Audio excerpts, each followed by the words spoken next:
ರಾಜ್ಯ ಕಾಂಗ್ರೆಸ್ನಲ್ಲಿ ಕೆಲವು ದಿನಗಳ ಮಟ್ಟಿಗೆ ಕದನ ವಿರಾಮ ಘೋಷಣೆಯಾಗುವಂತಹ ಸಾಧ್ಯತೆಗಳಿದೆ. ನಿಮಗೆಲ್ಲ ಗೊತ್ತೇ ಇದೆ, ಬಣ ರಾಜಕೀಯ ತುಂಬ ನಡೀತಾ ಇದೆ ಕಾಂಗ್ರೆಸ್ನಲ್ಲಿ. ಬಟ್ ಎಲ್ಲರೂ ಸದ್ಯಕ್ಕೆ ಸೈಲೆಂಟ್ ಆಗುವಂತಹ ಸಾಧ್ಯತೆ. ಹೈಕಮಾಂಡ್ ಎಲ್ಲ ವಿಚಾರದಲ್ಲೂ ರಾಜ್ಯ ಕಾಂಗ್ರೆಸ್ಗೆ ಡಿಸೆಂಬರ್ ಡೆಡ್ಲೈನನ್ನು ಟಾರ್ಗೆಟ್ ನೀಡಿದೆ. ಈ ಬೆಳವಣಿಗೆ ಕಾಂಗ್ರೆಸ್ ಪಾಳ್ಯದಲ್ಲಿ ಹೊಸ ರೀತಿಯ ಬೆಳವಣಿಗೆಗೆ ಕಾರಣ ಆಗಬಹುದು ಅಂತ ಹೇಳಲಾಗ್ತಾ ಇದೆ. ಈ ರೀತಿ ಯಾವುದೇ ಆಂತರಿಕ ವಿಚಾರವನ್ನು ಮುಂದಿಟ್ಟು ಮಾತನಾಡೋದಕ್ಕೆ ಕೈ ನಾಯಕರಿಗೆ ಅವಕಾಶ ಆಗಲ್ಲ ಅನ್ನೋದು AICC ನಾಯಕರ ಲೆಕ್ಕಾಚಾರ. ಡ್ಯಾಮೇಜ್ ಕಂಟ್ರೋಲ್ ಮಾಡ್ಕೊಳ್ಳೋದಕ್ಕೆ ಕಾಂಗ್ರೆಸ್ ಪಾಲಿಗೆ ಇದು ಬ್ರೀತಿಂಗ್ ಪೀರಿಯಡ್ ಅಂತ ಹೇಳಲಾಗ್ತಾ ಇದೆ.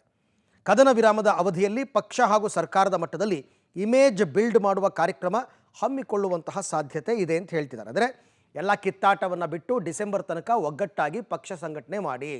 ಈಗಿನ್ನು ಏಪ್ರಿಲ್ಲು, ಇನ್ನು ಬೇಕಾದಷ್ಟು ಒಂದು 6 ತಿಂಗಳು ಟೈಮ್ ಇದೆ. ಅಲ್ಲಿ ತನಕ ಎಲ್ಲ ರೆಡಿ ಮಾಡ್ಕೊಳ್ಳಿ. ಏನೇ ಆಮೂಲಾಗ್ರ ಬದಲಾವಣೆಗಳನ್ನ ತರಬೇಕು ಅಂತಂದರೂ ಕೂಡ ಡಿಸೆಂಬರ್ನಲ್ಲಿ ನಾವು ತರ್ತೀವಿ. ನಮಗೆ ಗೊತ್ತು ಏನು ಮಾಡಬೇಕು ಅಂತ. KPCC ಅಧ್ಯಕ್ಷರ ಬದಲಾವಣೆ ಆಗಬೇಕಾ, ಸಂಪುಟ ಪುನರ್ರಚನೆ ಆಗಬೇಕಾ, ಪವರ್ ಶೇರಿಂಗ್ ಆಗಬೇಕಾ, ಅವೆಲ್ಲ ನಮಗೆ ಗೊತ್ತಿದೆ, ನಾವು ಮಾಡ್ತೀವಿ ಅಂತ ಹೇಳಿದ್ದಾರೆ. ಅಂದರೆ ರಾಜ್ಯ ಕಾಂಗ್ರೆಸ್ನಲ್ಲಿ ಕೆಲವು ದಿನಗಳ ಮಟ್ಟಿಗೆ ಯುದ್ಧ ವಿರಾಮ. ಯುದ್ಧ ಆಡ್ತಿದ್ರಲ್ಲ ಆ ಬಣ ಈ ಬಣ ಅಂದ್ಕೊಂಡು, ಸೊ ಯುದ್ಧ ವಿರಾಮ ಕೆಲವು ದಿನಗಳ ಮಟ್ಟಿಗೆ ಅಥವಾ ಕೆಲವು ತಿಂಗಳ ಮಟ್ಟಿಗೆ. ಎಲ್ಲ ವಿಚಾರದಲ್ಲೂ ಡಿಸೆಂಬರ್ನೇ ಡೆಡ್ಲೈನ್. ಡಿಸೆಂಬರ್ ತನಕ ಯಾರೂ ಏನೂ ಮಾತಾಡೋಂಗಿಲ್ಲ. ರಾಜ್ಯ ಕಾಂಗ್ರೆಸ್ಗೆ ಟಾರ್ಗೆಟನ್ನು ನೀಡಿದ್ದಾರೆ ಹೈಕಮಾಂಡ್. ಯಾಕೆಂದರೆ ಸಿದ್ದರಾಮಯ್ಯನವರು ಡೆಲ್ಲಿಗೆ ಹೋಗಿದ್ದರು, ಎಲ್ಲ ಹಿರಿಯ ನಾಯಕರನ್ನ ಭೇಟಿಯಾದರು, ರಾಹುಲ್ ಗಾಂಧಿ, ಖರ್ಗೆ ಅವ್ರನ್ನ.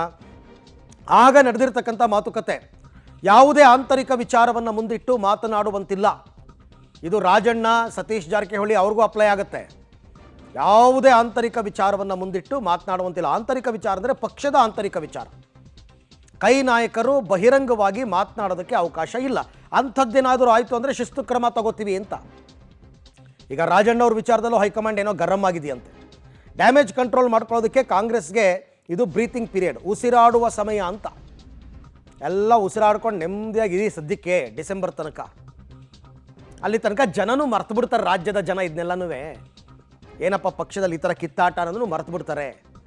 ಸೊ ಹಾಗಾಗಿ ಸದ್ಯಕ್ಕೆ ಅದೆಲ್ಲವನ್ನು ಕೂಡ ಬಿಟ್ಟು ಪಕ್ಷದ ವರ್ಚಸ್ಸು ವೃದ್ಧಿ ಆಗಬೇಕು. ಯಾಕೆಂದರೆ ಬೆಲೆ ಏರಿಕೆ ಅನ್ನೋದರಿಂದ ಹಿಡಿದು ರಾಜ್ಯದ ಜನ ಕಾಂಗ್ರೆಸ್ ಮೇಲೆ ಸಿಕ್ಕಾಪಟ್ಟೆ ಕೋಪ ಮಾಡ್ಕೊಂಡಿದ್ದಾರೆ.